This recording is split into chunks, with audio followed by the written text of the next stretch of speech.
Em dic Berta, tinc 25 anys i he estat uns 15 mesos dins d'Irlanda. Quan vaig ser a Irlanda vaig estar fent la feina que tothom fa quasi bé, que es diu au pair.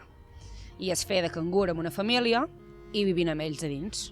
Quan vaig escollir marxar a l'estranger per fer la feina d'au pair va ser pel fet de que estava aquí durant un any sense treballar. Per aquest motiu vaig dir, necessito marxar i fer un canvi. I al mateix temps aprendre l'anglès, que també fa molts anys que no el faig. Per trobar aquest treball vaig començar, primer de tot, demanant informació dins de la ciutat de Vic i vaig començar anant per una agència. L'agència em va guiar una miqueta per lo que són les webs, per lo que són això, però un cop vaig ser a Irlanda, la comunicació a través de Facebook i a través de les webs és molt important. Llavors parles amb altres persones que també estan allà dintre i t'informen de com van trobar les seves famílies. Amb la primera vaig començar fent molt com de dona de la neteja. Simplement netejar i quasi bé no tenia ni temps per estar amb les nenes. Després, amb la segona família, vaig tenir molt clar què no havia de fer. I per això, al moment de triar la família, com que ja vaig anar per una web, em va anar molt bé perquè vaig veure moltes famílies, vaig poder comparar quina feia més per a mi, i llavors vaig escollir que no em fessin fer netejar molt a casa, jugar amb les nenes, pràcticament.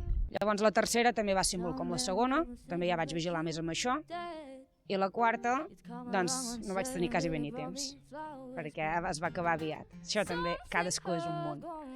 N'hi ha que pot anar més bé i n'hi ha que poden anar més malament. Hi ha les webs que són només de catalans, hi ha les pàgines del Facebook que són més internacionals, per tant has de parlar en anglès, n'hi ha més d'espanyols en general, depèn.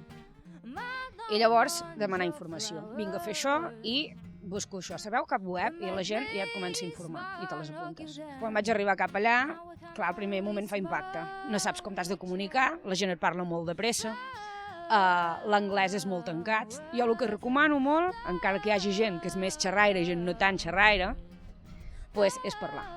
Parlar, demanar i informar-te de tu mateix amb els altres, el que faci falta. La feina de au pair jo diria que és com una barreja de dues feines que tenim aquí. Una és ser cangur de nens.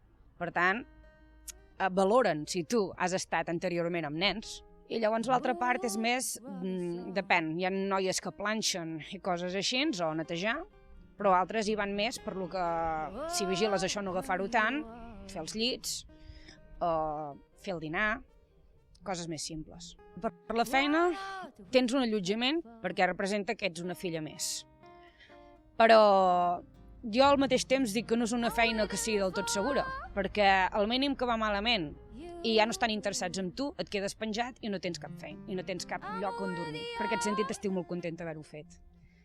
Però si em demanessin si vull tornar-ho a ser, no pel fet d'haver estat bé o malament, perquè en tinc bons records, no agafaria un altre cop au pair, simplement per provar altres experiències. Provaria d'anar a un altre país, o fer una altra feina, o al mateix país i una altra feina, tot depèn, però no repetiria. El que recomanaria és informar-se. Informar-se primer de tot. Primer de tot saber quin estil de feina busques, primer de tot quin país vols anar, perquè hi ha moltes possibilitats, moltíssimes.